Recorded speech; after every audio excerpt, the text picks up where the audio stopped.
Ենթադրությունը այն է, որ նա հավաքագրվել է օտար երկրա ծառայությունների կողմից եւ այս ամենը արել է հետեւողականորեն կատարելով օտարածին օրակարգերի կողմից եւ պետությունների կողմից տրված հանձնարարությունները։ Նայեք, սա արդեն քրեական օրենսգրքի շրջանակներում բան է, մեղադրանք է։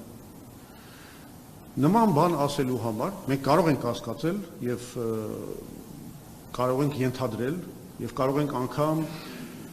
համարյա համոզված լինել, որ այդպես էլ եղել է։ Բայց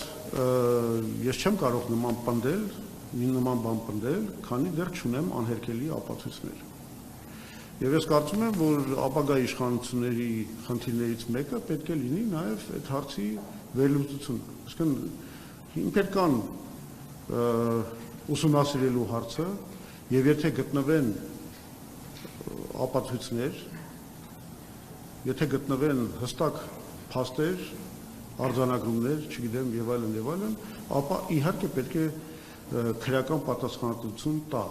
Այսինքն, երբ որ մենք ասում ենք, օրինակ ես եթե ասում եմ, որ հա, իհարկե Նիկոլ Փաշինյանը կատարել է ամենամեծ հանցագործությունը հայ ժողովրդի դեմ։ Բայց երբ որ ես ասում եմ, կատարել է հանցագործություն, ես նկատի ունեմ, այսպես ասեմ, պատկերավոր առումով, քաղաքական առումով հանցագործություն, ոչ թե քրեական օրենսգրքի։ Օրինակ, բանի առումով հայ առաքելական եկեղեցու հետապնդման հարցում ինքը կատարել է հանցագործություններ, որոնք բնորոշվում են եւ ապացուցված է դա քրեական օրենսգրքի հոդվածներով, մասնավորապես 441 հոդվածը, որը վերաբերում է լիազորությունների չարաշահմանը։ Վարչապետը իր լիազորությունները չարաշահել է, ապացույցները ավելի քան բավարար են եւ այդտեղ մենք իրավական որևէ տարակուսանք չունենք։ Դա հանցագործություն է իրավական առումով։ Բայց արդյոք այս հարցում, այս առաջարկությունները մերժելը, այս Հայաստանը այսպես աղետալի ճանապարհով տանել է եւ շարունակել է տանելու, արդյոք սրանք նաեւ իրավական առումով կարող են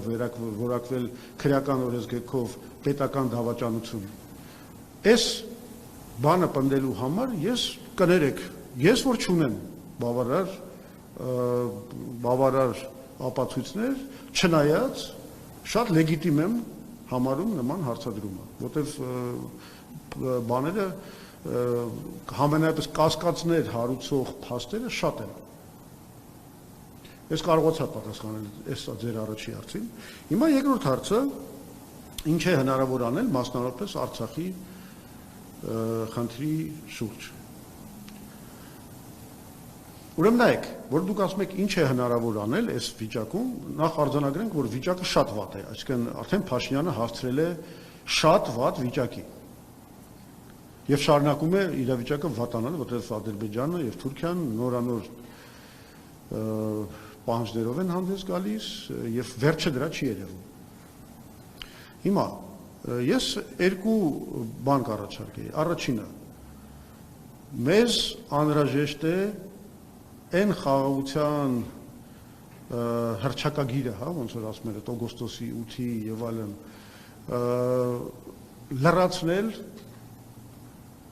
լրացնել շատ կարևոր բաղադրիչներով, որոնք այս խաղաղությունը կդարձնեն իսկապես խաղաղություն եւ կդարձնեն տևական եւ կայուն խաղաղություն։ Մասնավորապես մենք արդեն հայտարարել ենք դրա մասին, որ մենք առաջարկում ենք BRICS երկրների աջակցությամբ եւ մասնակցությամբ, ինչը նշանակում է Չինաստան, Հնդկաստան, Ռուսաստան, Իրան եւ նաեւ հիմա շատ կարեւոր է նաեւ Արաբական Միացյալ Էմիրատների մասնակցությունը, կառուցել Հայաստանը Իրանի հետ կապող երկաթուղի, որը Հայաստանը այս կառուցվելիք, հա, ասենք ասենք, խաղաղության պայմաններում մեզ կհանի միակողմանի կախվածությունից Ադրբեջանից եւ Թուրքիայից։ Սա շատ կարևոր բան է, եթե մենք ուզում ենք պահպանվել, շարունակել պահպանվել որպես ինքնիշխան պետություն։ Իսկ դա նշանակում է նաև քաղաքականության վերանայում, դա նշանակում է, որ մենք պետք է հրաժարվենք ինչ-որ մեկի սատելիտը դառնալու այս քաղաքականությունից մենք պետք է դառնանք իսկապես անկախական երկիր, անկախ երկիր, ինքնիշխան երկիր, որը բոլոր ուղղություններով զարգացնում է իր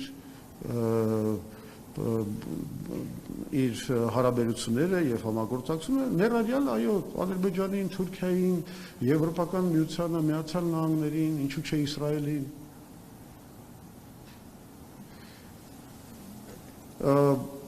Հիմա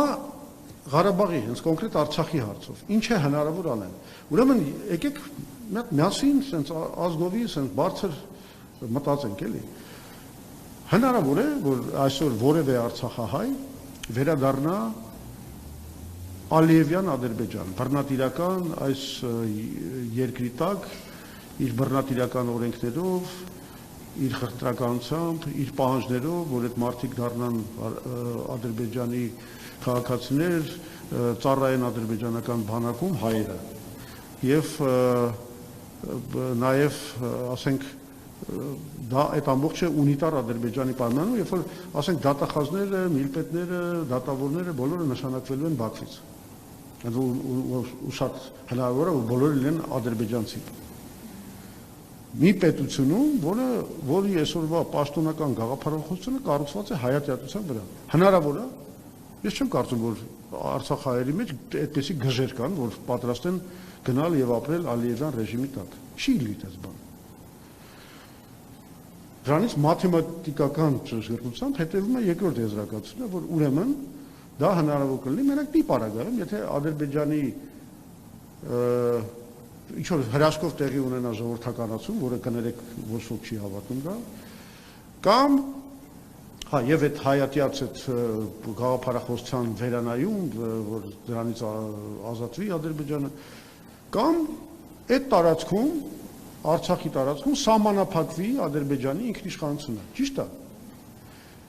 Իսկ դա երբ է հնարավոր։ Ես ձեզ ասում եմ, ինքնիշխանության սահմանափակում Արցախի տարածքում հնարավոր չի դիվանագիտական ճնշմամբ։ Հնարավոր չի։ Ուրեմն մենք խոսում ենք պատերազմի մասին։ Իսկ պետք է խոսել պատերազմի մասին։ Ես շատ կասկածում եմ։ Ես կարծում եմ, որ ստեղծված վիճակում ամենաճիշտ բանը հետևյալն է, որ մենք պետք է ճանաչելով եւ պաշտպանելով Արցախահայերի պատմական իրավունքը վերադառնալու իրենց պատմական հայրենիքը, այնուամենայնիվ հասկանանք, որ այսօր պետք է կենտրոնանանք շատ ավելի կարևոր խնդիրների, որոնք ի դեպ կաջակցեն նաեւ այդ խնդրի իրականացմանը ապագայում։ Դա ո՞րն է։ Մենք կներեք, եթե սենց շարունակենք, ոնց որ Փաշինյանի կառավարությունը անում է, Ղարաբաղցի կարող է Հայաստանում չմնա, կամ կարող է ցրվեն, կամ այսինքն այդ համայնքը կարող է լուծվի։ Մենք ինչա, բերել ենք իրանց ստեղ, որ չզբաղվենք իրանցով, որ իրանք թողեն գնան, իզգոյ դառնան այստեղ։ Մարդիկ ասենք եղել են բժիշկ, չգիտեմ, փաստաբան, դատախազ, չգիտեմ, եւ այլն իրենց բանում, այստեղ ինչի չեն կարող այդ իրենց մասնագիտությամբ աշխատել։ Ուրեմն պետք է մենք իրանց ինտեգրենք, չէ՞։ Ես չեմ ասում դրանով պոկենք Արցախից։ Ես ասում եմ դրանով պահպանենք Արցախահայությունը որպես ինչ ասեմ, կարևորագույն ուժեղ համայնք, որը գոնե հետագայում միգուցե կարողանա վերադարձը կատարել։ Բայց այսօր ասել, որ գիտեք, ես ավանտյուրիզմ եմ համարում այն ուժերի ասածը, նրանք ասում են, հա, հեսա ընտրությունները մենք կհաղթենք ու կվերադարձնենք Արցախահայերին Լեռնային Ղարաբաղ։ Ում եք ֆռացնում։ Կամ ինչ եք ասում։ Ասում եք, որ հիմա մենք պատրաստ ենք Ադրբեջանի հետ պատերազմի ու գնալու ենք այդ պատերազմում հաղթենք։ Ում եք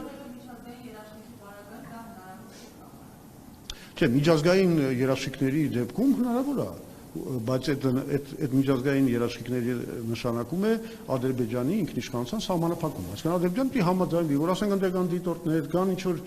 խաղարար ուժեր, չգիտեմ, միջազգային հանրության կողմից։ Ադրբեջանը չի համաձայնվի դիվանագիտական ճնշումների ներքո, ու չկա տենց ճնշում աշխարհում, այսօր չկա, ու չի կարող լինի մոտակա ժամանակում, որը ասենք կպարտադրի Ադրբեջանին գնալ նման իր ինքնիշխանության սահմանափակման Արցախի հանրապետության տարածքում գումարած ինչ որ միջազգային երաշխիքներից տեղ չի լինի դες բան։ Եկեք հեքիաթներով չապրենք, երազում ենք ինչ որ անիմաստ բաների մասին, որ ինչ։ Այսօր Հայաստանի Հանրապետությունը փրկելու բան ունենք մենք, կներեք։ Հայաստանի Հանրապետությունը միջազգայինորեն ճանաչված սահմաններում փրկելու առաքելություն ունենք։ Այդ Փաշինյանն է այդպես արել, որ մեր առաքելությունը իջել է այդ մակարդակի։ Բայց մենք հիմա ունենք այդ առաքելությունը։ Եկեք դրանով զբաղվենք։